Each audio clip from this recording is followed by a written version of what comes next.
12 o'clock. Time to reach for mobile water. Mobile water, unique in every way.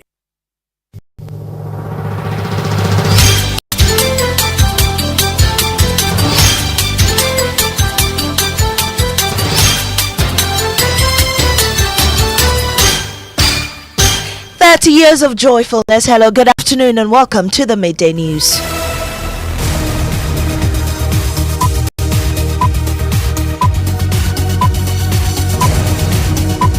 The Midday News is live on Joy 99.7 FM, hits 103.9 FM in Accra, on Love 99.5 in Kumasi, myjoyonline.com. We're so live in all 16 regions of Ghana via various affiliates, live on X Spaces and Facebook. The Midday News is supported by Petrosol Platinum Energy, energizing dreams. Coming up this afternoon, as the government finalizes plans to grant a private sector concession to manage the retail operations of the Electricity Company of Ghana, questions are emerging about the effectiveness of this model. So that concessionaire or that company must have capacity, which includes financial capacity, technical capacity, and all the issues we are talking of. And so it's not like go and get some friends to come and take a contract.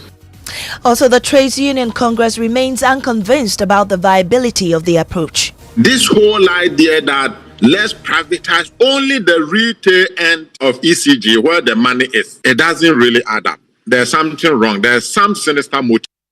We'll hear from the chairman of the technical committee behind the recommendation. Also coming up, former head of the National Signals Bureau, Kwabna Edubuahin, to be kept in the custody of the Economic and Organized Crime Office, YOCO, for 7 working days. This, an Accra High Court says, is to enable the Attorney General complete the preparation of its witness statements. We'll bring you the very latest from courts. Also coming up, the minority leader has criticized the Council of State, accusing it of partisanship and its recommendation to the president to suspend Chief Justice Tokonu pending the outcome of petitions calling for her removal. But here we are.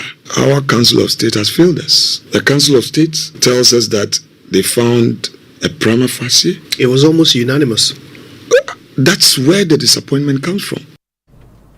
Well, ahead of the formal hearing on the petition, the minority leader is calling for the proceedings to be broadcast live to ensure transparency. Where are the petitioners? Are they ghosts? If you ask them that, can you yourself read your petition? Do you know? And I pray that the hearing is done public. Coming up in sports, Hearts of Oak and Asante Kotoko are set for a season-defining super clash in the Ghana Premier League. And get ready for an unforgettable December and a full year of celebrations as government rolls out the Black Star Experience, a nationwide celebration of Ghana's arts, culture and tourism. Come and witness our vibrant fashion industry. And this is the interesting one. I, your president, will proudly take to the catwalk. Also, the symbolic political steering wheel week makes headlines against, but this time President Mahama seems to forget he's the one holding it. When Jifa said we will succeed because the steer is in your hands, I almost said, Mama be steer, no, but I realized the steer is in my hands already. Well, these and more coming up with me, Maame, Nyamekye, Thompson. Stay for details.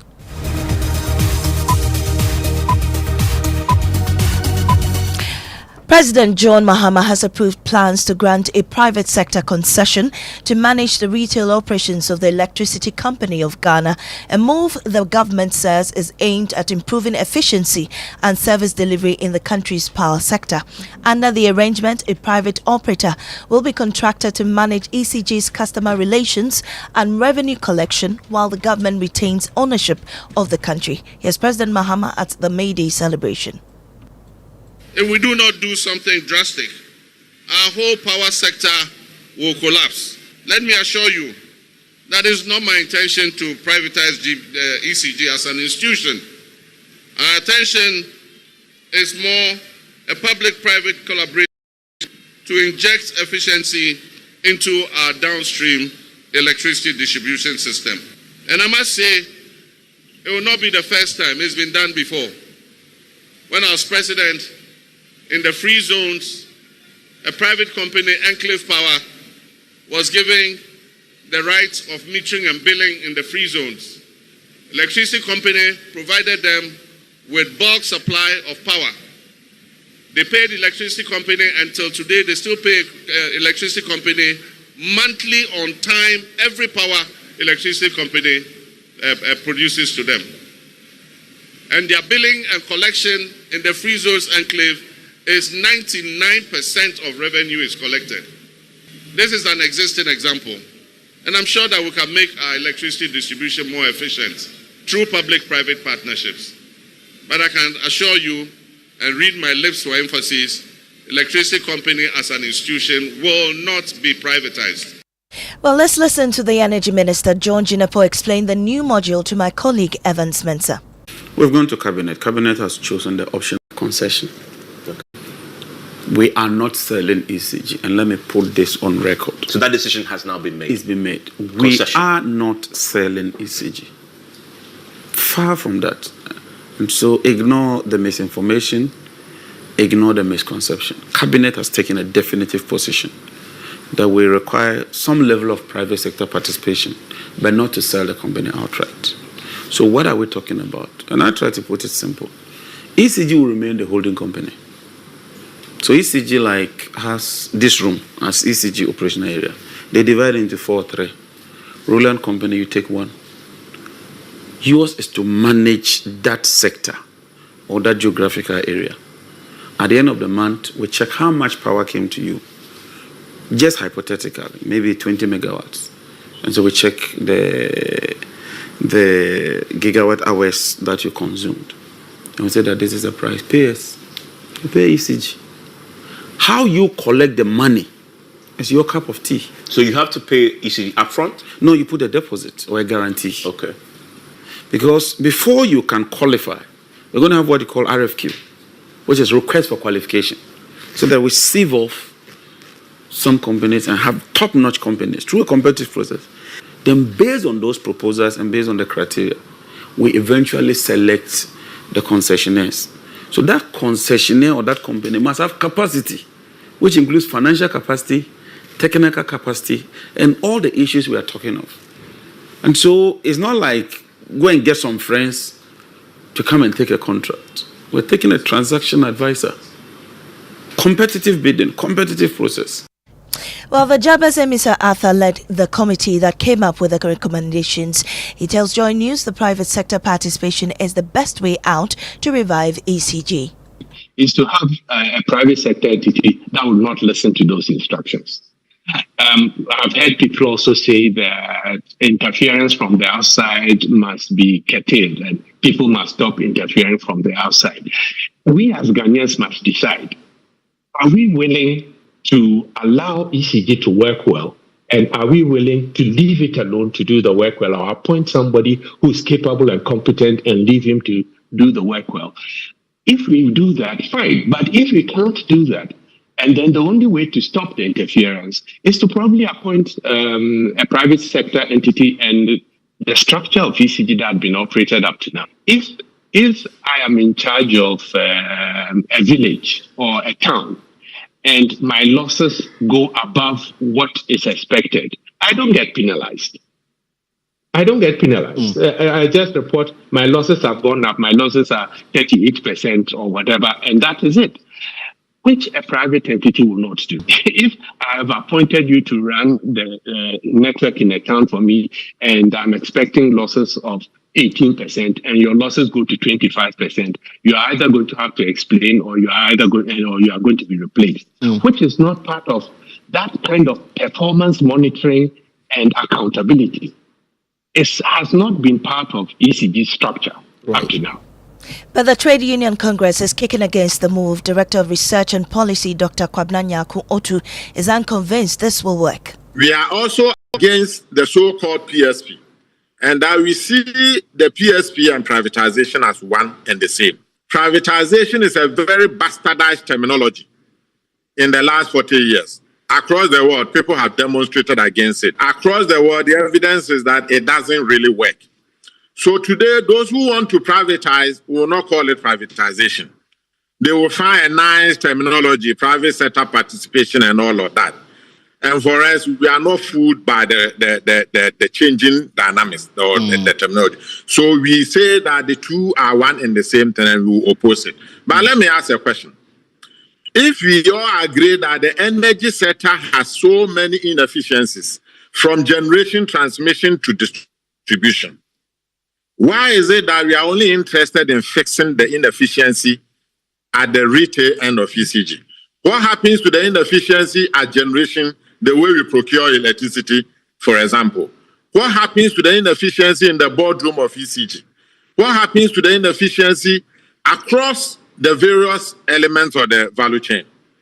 Is it only because we just want to place some people strategically to be in charge of their collections for whatever purpose that they want to achieve?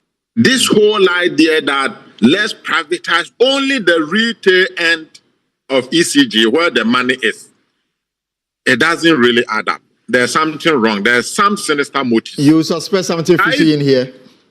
You suspect something.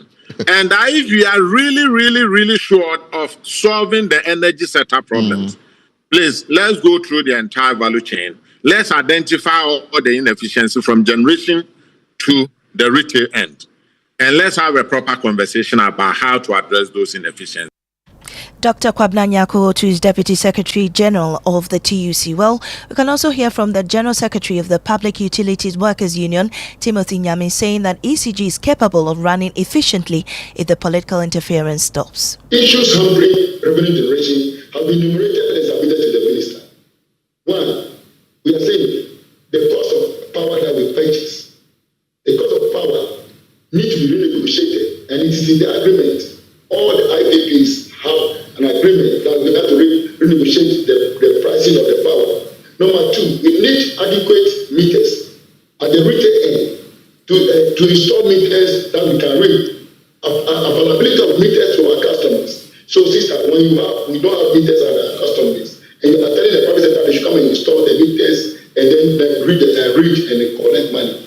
Why can't government or why can't ECG be given the opportunity, leverage on the same way that we're going to give to the private sector to also do the same? That's what we're asking for. And look, the cost of power that we are buying, we see it as not competitive enough compared with the West Africa price with our neighboring countries.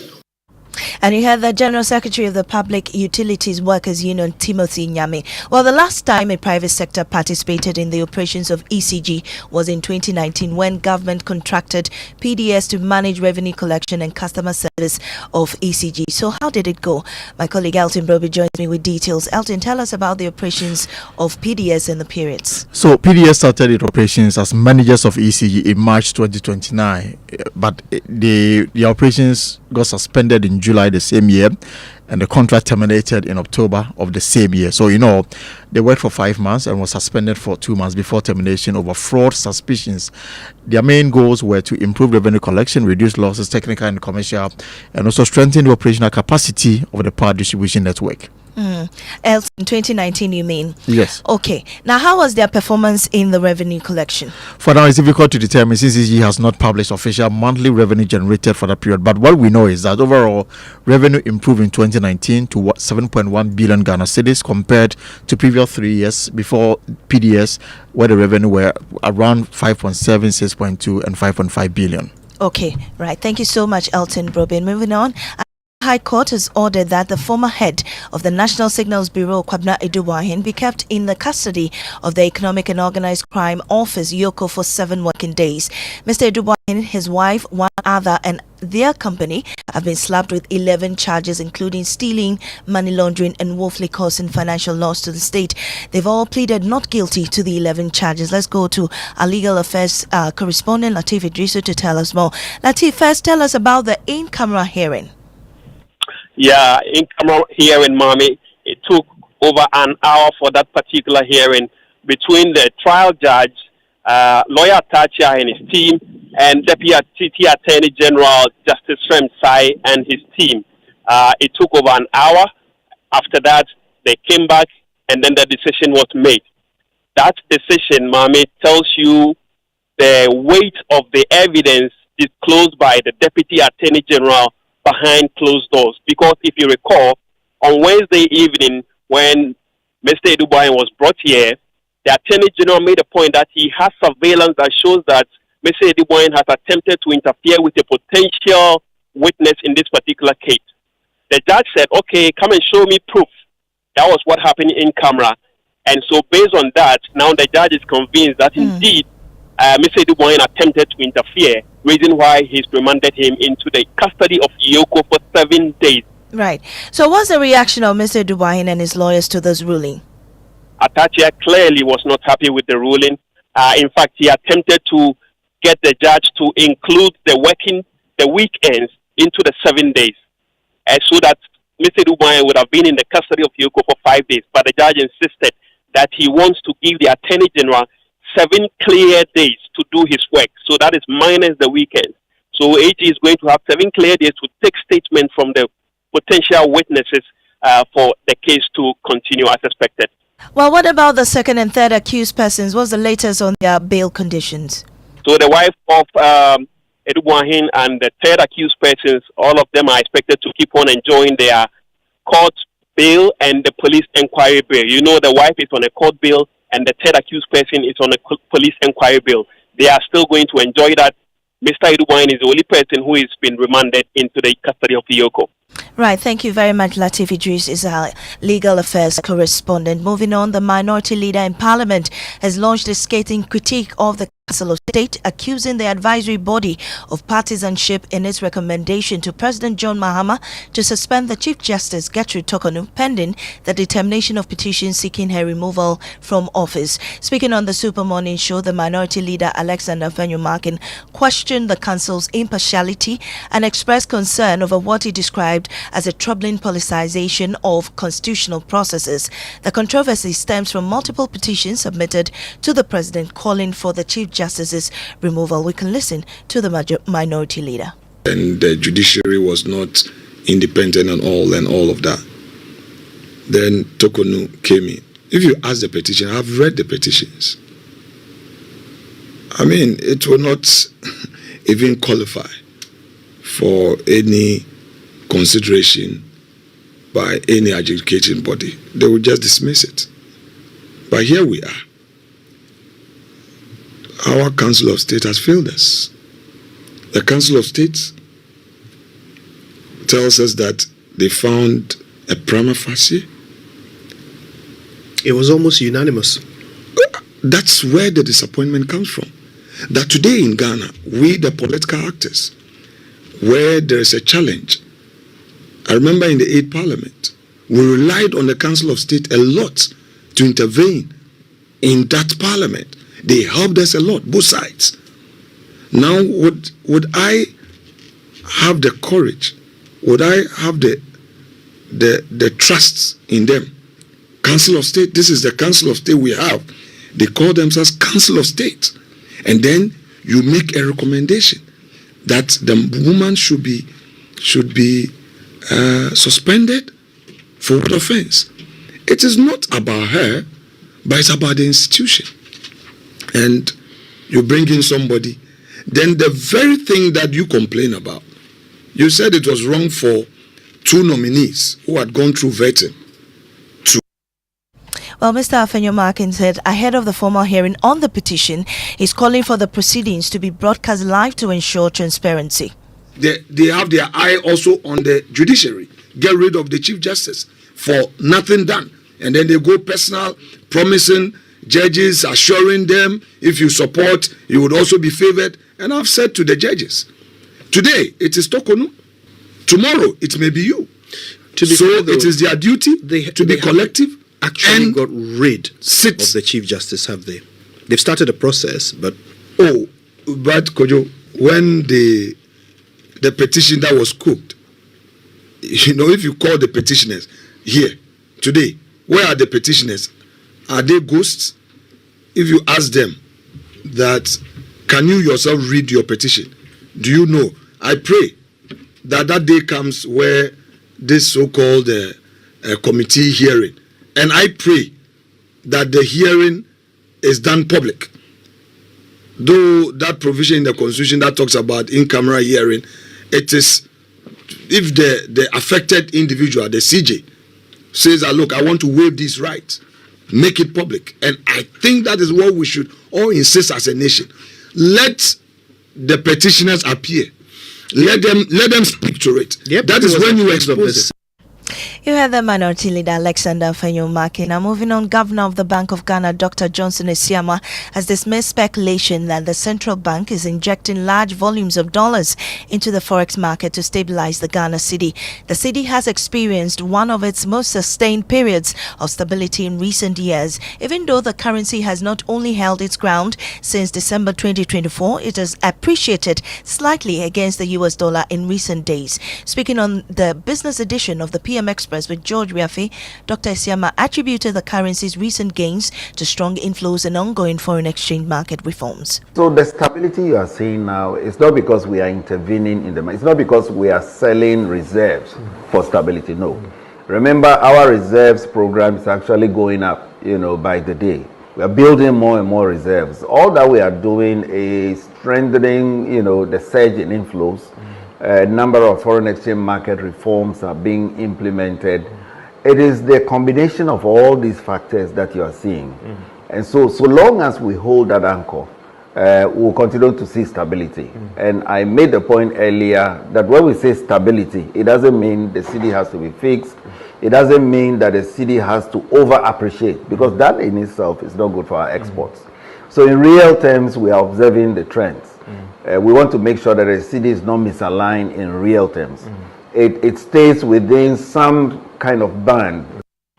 And you heard the Bank of Ghana Governor Dr. Johnson Esiama taking us on the break. On the midday news, when we return, we have sports, and also get ready for an unforgettable December and a full year of celebrations as government rolls out the Black Star Experience, a nationwide celebration of Ghana's arts, culture and tourism. Come and witness our vibrant fashion industry. And this is the interesting one. I, your president, will proudly take to the catwalk.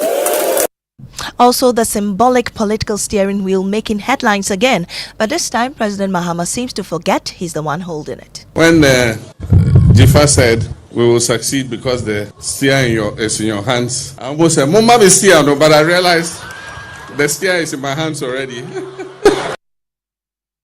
Wait. Where did I? Now I don't know when you just saw. Obiang, what's the chrome ha? And to want to say petrol for your energizing dreams for motion. Hey boy. Petrosol are celebrating their 10 years in grand style. They're giving back to their loyal customers. Hope you have registered at their online portal. Don't say I didn't tell you. Each month, customers will stand a chance of winning items like tricycles, motorcycles, television sets, refrigerators, phones, fuel vouchers, and many more. But the best part is that at the end of the promo, we will be giving out a grand prize of 2 Suzuki Espresso cars to lucky winners who stay with us all through the promo period. All you need to join is to visit any of our over 100 stations across the country to get registered, or go to www.petrosolcrm.com to register online. Petrosol, energizing dreams. When I wake up in the morning, I brush my teeth with Kale Charcoal toothpaste. This gives me confidence all day. Anytime you meet Amma, don't be surprised I smile showing my beautiful white teeth, because I don't have cavity thanks to Kale Charcoal toothpaste for its natural charcoal properties. In fact, we are like twins. I can't go without my Kale Charcoal toothpaste. That be why I dey use Kale Charcoal toothpaste morning and night when I dey go bed safe. It dey make my teeth white when it dey comot every scent from my mouth inside. My confidence level they go up, so I dey show my 32 teeth all. Introducing the Kale Charcoal toothpaste, formulated with activated bamboo charcoal powder, ensures whiter teeth and removes bad breath. The strong natural property of the activated bamboo charcoal removes bacteria, absorbs surface stains on our teeth caused by coffee, wines, and tobacco. Welcome, Kale Charcoal toothpaste. Kale Charcoal toothpaste, Sankofa Yenchi. Kale, happy smile. This advert is FDA approved.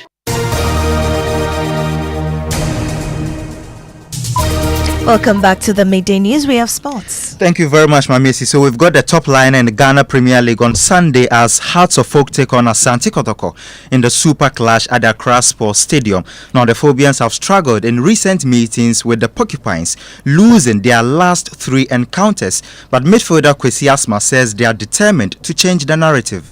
We made certain mistakes, and the coach always speaks to us about settings. As a footballer, you need to concentrate 100% till the final whistle. From our experiences, we are already learning. We are well prepared.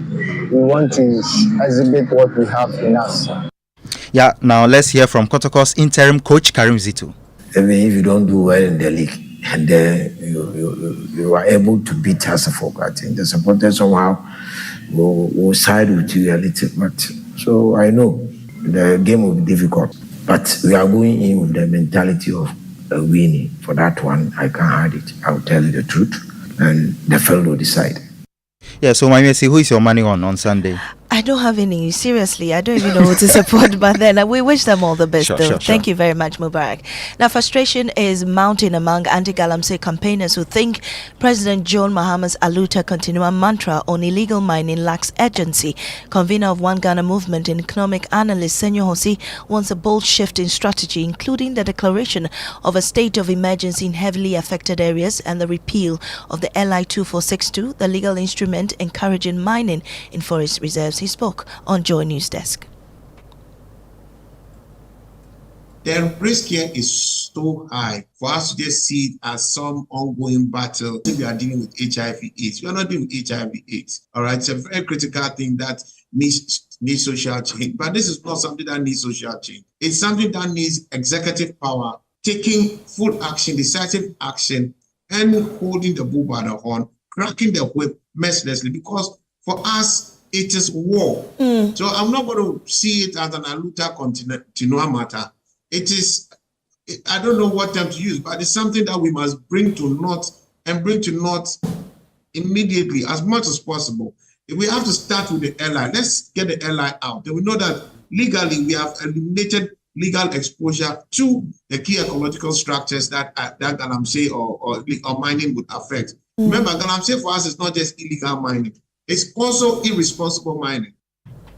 Moving on, government says Ghana's festive season is getting a major upgrade as it says what was once confined to a lively dirty December will now become a year-round celebration of the country's arts, culture and tourism with the launch of the Black Star Experience. At the official unveiling of the celebrations, President John Mahama outlined a packed calendar of events including Creatives Connect, street carnivals, a revamped Pana Fest, Ghana Fashion Week set for July, with the president announcing that he'll take a turn on the runway himself. Presidential Affairs correspondent Maxwell Agbagba reports.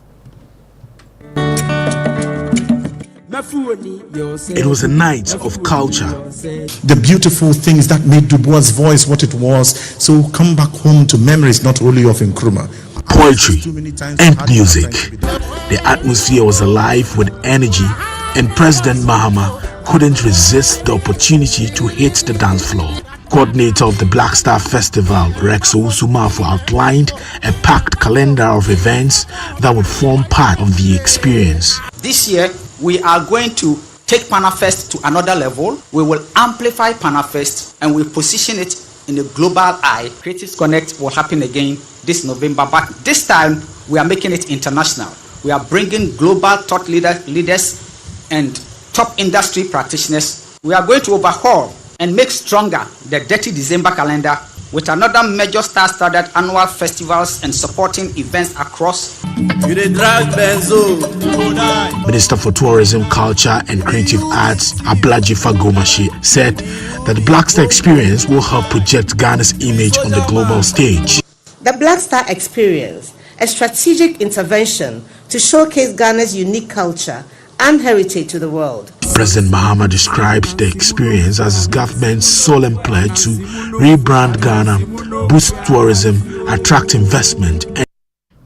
Well, the steering wheel became a symbol of leadership in the run-up to the December elections, and President Mahama had something to say about it. He also spoke about one of his favorite Ghanaian movies by Lil Wayne and explained why he directed that only Ghanaian films be shown on the presidential jet. When Jifa said, "We will succeed because the steer is in your hands," I almost said, "Mama is steer," but I realized the steer is in my hands already.